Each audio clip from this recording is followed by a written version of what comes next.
কে? অনেকে দিতে চায় না, কৃপণতা করে। দিলে বাড়ায় দেয় কে? ও মিয়া, মদিনার মধ্যে সবচাইতে গরিব সাহাবী ছিল বেলাল রাদিয়াল্লাহু তাআলা আনহু। ওনার এন্টায়ার অ্যাসেট, সম্পদের পরিমাণ কতদূর জানেন? একটা লুঙ্গি। বেলাল রাদিয়াল্লাহু তাআলা আনহু, ওনার টোটাল ওয়েলথের এস্টিমেশন হচ্ছে মাত্র একটা লুঙ্গি। একটা লুঙ্গি, টোটাল ওয়েলথ এস্টিমেশন, টোটাল সম্পদের পরিমাণ বেলাল রাদিয়াল্লাহু তাআলা আনহুর কি ছিল? কথা বোঝে নাই বোধহয়। কি ছিল?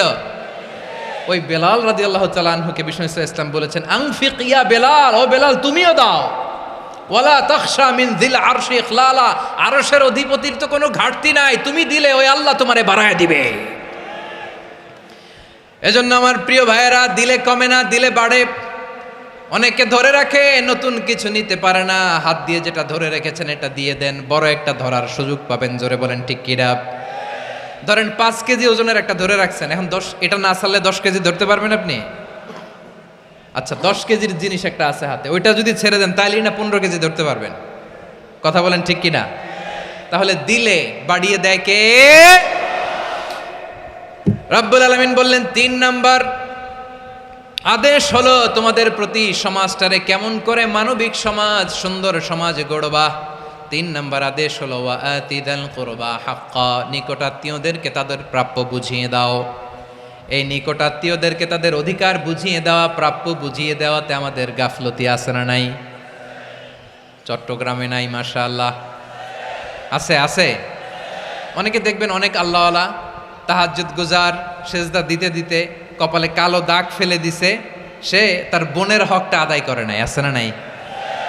হ্যাঁ, এখানেও আছে। সর্বনাশ। অনেক বড় হাজী সাহেব, বিশাল লম্বা দাড়ি, ছেলেরে সব দিয়ে দিছে, মেয়েরে কিছু দেয় নাই, মেয়ের হক আদায় করে নাই। আছে না নাই? এই হাজী সাহেবেরা, এই আল্লাহওয়ালারা কিয়ামতের ময়দানে আটকে যাবে। আপনি অন্যের অধিকার নষ্ট করেছেন, তাদের রাইটসকে ভায়োলেট করেছেন। এজন্য আল্লাহ তাআলা বলেন, কারো অধিকার যদি কেউ নষ্ট করে, ওই সমাজটা মানবিক সমাজ কঠিনকালেও হতে পারে না। এজন্য 3 নম্বর আল্লাহ বললেন ওয়া ইতা ইদিল কুরবা, নিকটাত্মীয়দেরকে দাও। কি দিবা? তাদের অধিকার দিয়ে দাও। বোনের অধিকার বুঝিয়ে দাও, মেয়ের অধিকার বুঝিয়ে দাও, ফুফুর অধিকার বুঝিয়ে দাও। দেখবেন অনেক মায়েরা ছেলের পাতে মুরগির রান দেয়, মেয়ের পাতে দেয় মুরগির ঠ্যাং। এরকম আছে না নাই? ছেলেরা কি দেয়? মুরগির। মেয়ের পাতে কি দেয়? তো মেয়ের কি মুরগির রান খেতে মনে চায় না? মনে চায় না? এমনটা করা যাবে না। নিকটাত্মীয়দেরকে অধিকার দিয়ে দাও, নিকটাত্মীয়ের সাথে সুসম্পর্ক রাখো। আদেশটা কার? এজন্য প্রিয় ভাইয়েরা, জীবনে যদি বারাকা অর্জন করতে চান, নিকটাত্মীয়দের সাথে সুসম্পর্ক রাখতে হবে, তাদের জন্য উপহার পাঠাতে হবে। বিশ্বনবী বলেন লা ইয়াদখুলুল জান্নাতা কাতে, যে ব্যক্তি আত্মীয়তার সম্পর্ককে ছিন্ন করে দেয়, সে কঠিনকালেও আল্লাহর জান্নাতে ঢুকবে না। আপনি কি এটারে সহজ হাদিস মনে করছেন? এটা সহজ কথা? আপনি ভাবছেন আপনার নামাজ আপনারে বাঁচাতে পারবে, আপনার রোজা বাঁচাতে পারবে, আপনার তাহাজ্জুদ আপনারে বাঁচাতে পারবে? আপনি অধিকার নষ্ট করলে কিছুই আপনারে বাঁচাতে পারবে না। এজন্য নিকট আত্মীয়দেরকে দিতে হবে বেশি বেশি। বিশ্বনবী বলেন ইন্না সাদাকাতা আলাল মিসকিনি সাদাকা ওয়া আলা যির রাহিমি ইসনাতান সাদাকাতুন ওয়া সিলা। মিসকিনরে দান করলে শুধু দানের সওয়াব হয়, নিকট আত্মীয়কে দান করলে 2টার সওয়াব হয়, সাদাকার সওয়াব হয়, আবার আত্মীয়তার বন্ধন অটুট রাখার সওয়াব হয়ে যায়।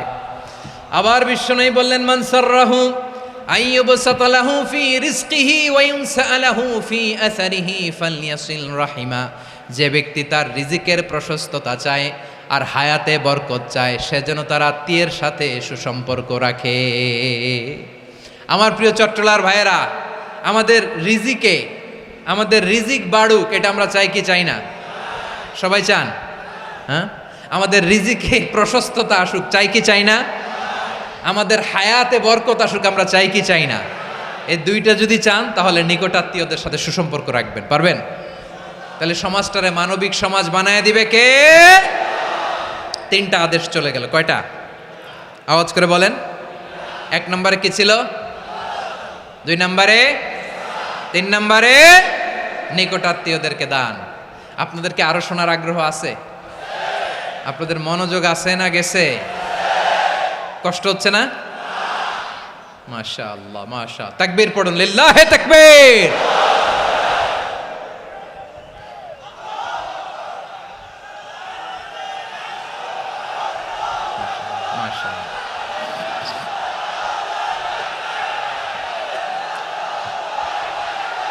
আমার প্রিয় ভাইয়েরা, আল্লাহ তাআলা 3টা জিনিসের যেমনি আদেশ করেছেন, অনুরূপভাবে 3টা বিষয় তিনি বারণ করেছেন, নিষেধ করেছেন। ওগুলোর কাছেও যাওয়া যাবে।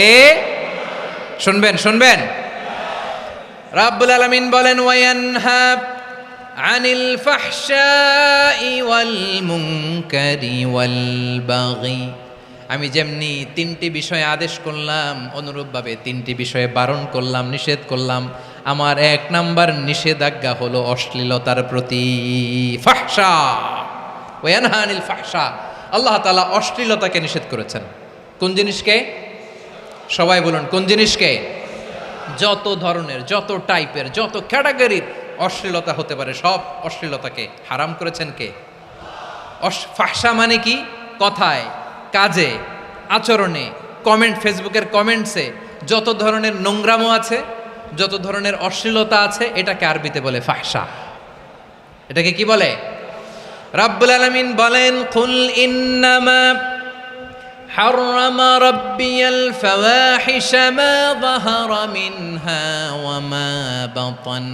ও নবী, আপনি বলে দেন, আমার রব প্রকাশ্য, অপ্রকাশ্য, স্পষ্ট কিংবা অস্পষ্ট, দৃশ্যমান কিংবা অদৃশ্যমান সব অশ্লীলতাকে হারাম করেছেন। সব ধরনের অশ্লীলতা হারাম, সব ধরনের। আল্লাহ তাআলা আমাদেরকে অশ্লীলতা থেকে বাঁচান, অশ্লীলতা থেকে তিনি আমাদেরকে হেফাজত করুক। পড়েন আমিন। এবার বলেন, আমাদের সমাজে অশ্লীলতা আছে না নাই? চট্টগ্রামে নাই? আমি কই নাই, ওনারা বলে আছে। দেখছেন, আমি সামহাও বাঁচায় দেওয়ার ট্রাই করতেছি, ওনারা বলে আছে। অশ্লীলতা নানা ভাবে, নানা নামে, নানা মোড়কে আমাদের সমাজে আছে না নাই? সংস্কৃতির নামে, ফ্যাশনের নামে, বিনোদনের নামে, উপন্যাসের নামে, কনসার্টের নামে অশ্লীলতা আছে না নাই? আপনি দেখেছেন কনসার্টগুলোর অবস্থা? এই যে আতিফ আসলাম যে আসছে আমাদের দেশে, তারপর কে আসছে, আমাদের তরুণ তরুণীরা, আমাদের যুবক যুবতীরা, আমাদের জেনজিরা, কি অবস্থা ওইখানে? হ্যাঁ, কি অবস্থা? কে বাঁচাবে ওদের? কে রক্ষা করবে ওদের ইমানের, ওদের চরিত্রের হেফাজতের গ্যারান্টি কে দিবে? কনসার্টের নামে অশ্লীলতা আছে না নাই?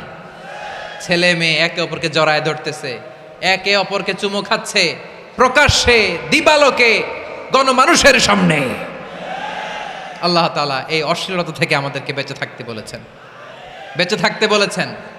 রূপালী জগতের নামে অশ্লীলতা আছে না নাই? এই টার্মটা আপনারা জানেন না? রূপালী জগৎ কি জগৎ? আসলে কি রূপালী জগৎ না অন্ধকার জগৎ? আমার বোনেরা, আপনাদেরকে যে কি বলে তারা বুঝায়, রূপালী জগৎ শুনেই আপনি ভরকে যাবেন না। রূপালী জগতে যে নারী যত বেশি উলঙ্গ, সে নাকি তত বেশি সাহসী। জানেন, বলে এটা একটা সাহসী নারী, খুব সাহসী পদক্ষেপ তার। যত বেশি শরীর থেকে কাপড় নামাতে পারবে, যত বেশি বস্ত্রহীন হয়ে নিজেকে প্রেজেন্ট করতে পারবে, সে নাকি তত বেশি সাহসী। আমার চট্টলার ভাইয়েরা, শয়তানের প্রথমে এজেন্ডা ছিল বনি আদমকে বস্ত্রহীন করা। সে আদম এবং হাওয়া আলাইহিস সালামকে নিষিদ্ধ গাছের ফল খাইয়ে তাদেরকে বস্ত্রহীন করেছে। এই জামিনেও সে আমাদেরকে বস্ত্রহীন করতে চাইবে। এই রূপালী জগতের নামে তারা এটা করে। আমার প্রিয় বোনেরা, আপনি জানেন না আপনার দাম কত। ওরা আপনাদেরকে বিজ্ঞাপনের সস্তা পণ্য বানাতে চায়। ওরা আপনাদেরকে ওদের ভোগের লিপসার টুলস বানাতে চায়। ওরা আপনাদেরকে দিয়ে ওদের খায়েশ পূরণ করতে চায়। এটা আপনাদের জন্য মোটেও ডিগনিটি নয়, এটা আপনাদের জন্য সম্মান নয়। আপনার সম্মান শালীনতায়, আপনার সম্মান হেজাবে, আপনার সম্মান ভদ্রতায়, আপনার সম্মান আপনার ডিসেন্ট পোশাকে। পোশাক বলে দেয় এই নারীটা ভদ্র না অভদ্র, পোশাক বলে দেয় এই মেয়েটা কোন ঘরের মেয়ে। আওয়াজ করে বলেন ঠিক কিনা? আপনি জানেন না, আপনারা এই সস্তা পণ্য বানায়, ভোগের পণ্য, বিলবোর্ডে আপনাকে উলঙ্গ করে উপস্থাপন করে। এই অশ্লীলতার সাথে ইসলামের কোনো সম্পর্ক